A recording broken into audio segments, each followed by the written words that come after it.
Film शुरू होते ही Ranbir Kapoor as Ranvijay को दिखाता है जो एक बूढ़ा हो चुका है और अपने दोस्तों से बंदर की कहानी बताने के बाद अपने अतीत के बारे में सोचने लगता है कि कैसे बचपन में अपने पापा के लिए ये दीवाना था, लेकिन इसके पापा अनिल कपूर एज बलबीर सिंह इसे टाइम नहीं देता था क्योंकि ये स्वास्तिक स्टील कंपनी का मालिक रहता है। अपने पापा के बर्थडे पर ये एक नोट लिखता है कि पापा अगले जन्म में आप बेटा बनना और मैं पापा बनूंगा, तब दिखाऊंगा कि कैसे बेटे से प्यार किया जाता है।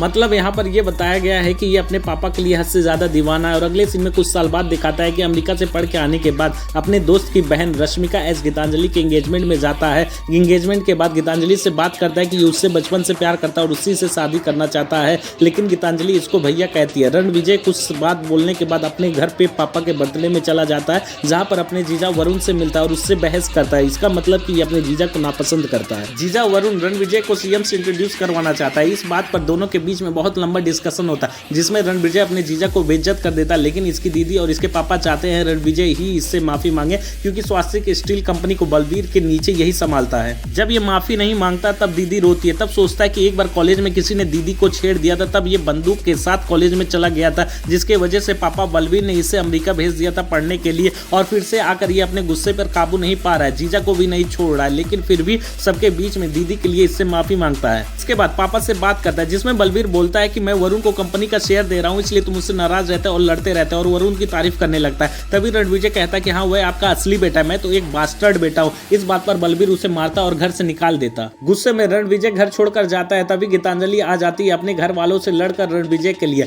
गीतांजलि को लेकर अपने पापा को मिलवाने वापस घर में जाता है, लेकिन बलबीर एक्सेप्ट नहीं करता, तो ये दोनों देश छोड़कर अमेरिका चले जाते हैं। इस सीन को पूरे गाने के अंदर फिल्माया गया है और ये दोनों शादी भी कर लेते हैं इसी में। इसके बाद 8 साल बाद दिखाया है, जिसमें रणविजय गैंगस्टर लुक में अपने सरदार गैंग के साथ एक सेमिनार में घुसकर अपने जीजा को बहुत बुरी मौत देता है। लेकिन सोने पर सुहागा इस फिल्म का बीजीएम है जो आपको हर एक सीन से बांधे रखती है। जीजा को मारने के बाद घर पर रहता है, जिससे पता ये चलता है कि अब ये गीतांजलि के साथ यहीं पर रह रहा है। तभी इसके और गीतांजलि के बीच में झगड़ा होता है। उसके बाद गीतांजलि अफसोस करती है कि अमेरिका से हम दोनों झूठ में यहाँ पर आ गए। फिर फ्लैशबैक में दिखाता है जिसके वजह से ये दोनों वापस अपने बच्चों के साथ घर पर आए थे, क्योंकि बलबीर को किसी ने जान से मारने की कोशिश की थी। हॉस्पिटल में पापा से मिलने के बाद अपने स्टील कंपनी के वर्करों से मिलता है और अपने पापा के दुश्मनों का गर्दन काटने का संकल्प लेता है। उसके बाद पंजाब में अपने गांव जाकर अपने कजिन भाइयों को साथ लेकर आता है गार्ड बनाने के लिए। ये पंजाब का सीन काफी इंटरेस्टिंग है। घर वापस आने के बाद अपने पापा का क्लोन बनवाता है, दूसरे भाषा में कहें तो बॉडी डबल या फिर हमशक्ल।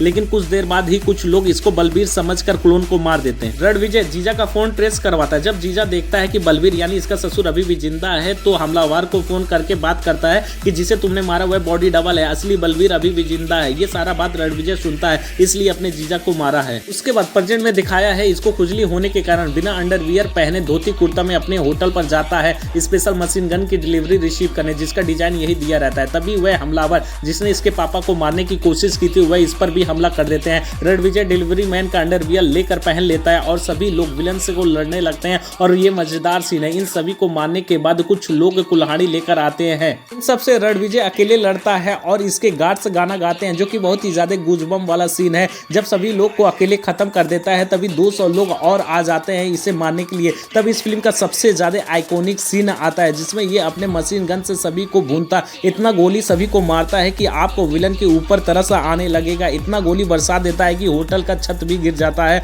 और जब इसको लगता है कि सभी लोग मर चुके हैं, तभी इस विलन का मेन लीडर असरार इसे गोली मार देता है और इसके आदमी उसको मार देते हैं। इस सीन के बाद हॉस्पिटल में पता चलता है कि ये बहरा हो गया और इसका हार्ट ट्रांसप्लांट भी करना पड़ेगा। ये हॉस्पिटल का प्रोसीजर काफी बड़ा दिखाता है। और जब ये थोड़ा सा ठीक होता है तो अपनी दीदी को बताता है कि जीजा को इसने ही मारा था, क्योंकि वह पापा को मारना चाहता था। उसके बाद स्वामी जी से मिलता है। स्वामी जी इसे कहते हैं कि तुम्हारा जीवन रेखा समाप्त हो गया है, मृत्यु स्वीकार कर लो, लेकिन उनका मजाक उड़ा देता है और उन्हीं से शर्त लगाता है अपने जिंदगी के लिए। फिर कुछ महीने के बाद दिखाता है कि इसका तोन भी निकल चुका है और ये घर में सिर्फ गीतांजलि से बहस करता लड़ता। तभी पता चलता है कि पंजाब के सारे गार्ड्स घर वापस जा रहे हैं इसके पापा के कहने पर, इसलिए अपने पापा से झगड़ता है और कहता है कि जब तक मैं जिंदा हूं तब तक ये कहीं पर नहीं जाएंगे, और घर में सिर्फ सबसे लड़ता रहता है। और यही चीज इस मूवी का लेंथ बढ़ा देता है। लेकिन डायरेक्टर की तारीफ करनी पड़ेगी कि इंसान कहीं भी बोर नहीं होता है, और वैसे भी हम इंडियंस को घरेलू झगड़ा देखने में मजा भी आता है। हॉस्पिटल से खबर आती है कि हार्ट डोनर मिल गया हार्ट ट्रांसप्लांट के लिए। इसके बाद स्कॉटलैंड में बॉबी देओल एज अबरार को दिखाता है, जो अपनी तीसरी शादी करता और ये गूंगा रहता है। इसका ट्रांसलेटर आबिद बताता है कि इसने अपने बाप को अपने सामने खुदकुशी करते देखी थी, तब से ये गूंगा हो गया है। और तभी एक आदमी अबरार को बताता है कि तुम्हारा भाई असरार मारा गया, यानी जिसने रणविजय के होटल पर हमला किया था वह इसका भाई था। और गुस्से में जो ये खबर बताता है उसको अबरार मार देता है। उसके बाद एक फैमिली को खत्म करता है। उससे अपने ट्रांसलेटर के जरिए बात करता है कि बलबीर को मारकर स्वास्थ्य कंपनी को बर्बाद करने का प्लान सही था, लेकिन तुम लोगों ने उसके बेटे के पीछे पड़ के सारा प्लान खराब कर दिया। उसके दादा ने हम लोगों को कुत्ते के जैसे भगा दिया था। अब तुम्हारी गलती की वजह से मेरा भाई भी मारा गया और उसको भी मार देता है। अब यहाँ पर ये सस्पेंस बन जाता है कि अबरार और रणविजय के बीच में आखिर क्या रिश्ता है। और फिर इधर दिखाता है रणविजय हार्ट ट्रांसप्लांट करवाने के बाद जश्न मना रहा है। तभी तृप्ति डिमरी एज जोया इसे मिलकर बोलती है ये हार्ट इसके फियांसे था, इसलिए आई थी इसको देखने। रणविजय इसे अपने फार्म हाउस पर रोक लेता, फिर इन दोनों के बीच में प्यार हो जाता और गाना शुरू हो जाता है। गाना के बाद एक गाड़ी गिफ्ट करता है, ये गाड़ी बम से उड़ जाता। तब जोया बताती है कि शायद इस बम को अबरार ने रखवाया होगा। उसके बाद सारा सच्चाई बताती है, अबरार ने मुझे यहाँ भेजा है तुम्हें सही से जानने के लिए, क्योंकि उसका एक छोटा भाई इस्तांबुल में रहता है। अबरार उसे तुम्हारा बॉडी डबल यानी क्लोन बनवा रहा है और ये सब तुम्हारे खानदान के ही है। वह तुम्हारे पापा को बलबीर चाचा कहता है। तब रणविजय कहता है मुझे पहले से ही शक था और ये बम मैंने तुम्हारा मुंह खुलवाने के लिए रखा था, और जिंदा इसे छोड़ देता है। फिर अपने घर पर जाकर अपने दादा से सब पता करता है। तब इसे मालूम होता है स्वास्तिक स्टील कंपनी इसके दादा ने अपने भाई के साथ मिलकर शुरू किया था और इसके भाई का नियत नहीं सही था, इसलिए उसको निकाल देता है बेइज्जत करके, जिसके वजह से वह धर्म बदल लेता है। फिर बाद में सुसाइड कर लिया था और अबरार उसी का बेटा है जो स्वास्तिक स्टील कंपनी को बर्बाद करके अपने बाप का बदला लेना चाहता है।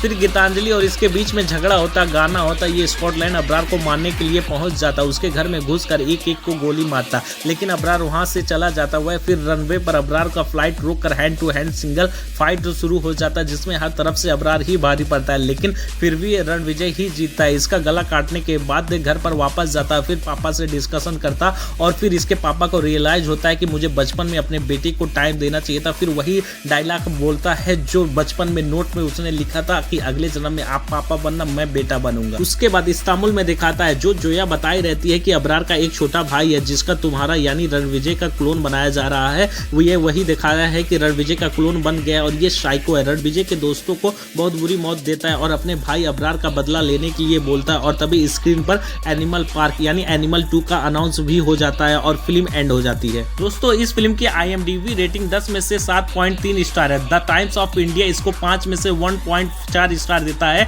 टेल ऑफ फिल्म इसको 10 में से 7.5 स्टार देता है। मूवी एक बार देखने लायक है, इंटरटेनिंग है, लेकिन इसको सीरियसली ना लें।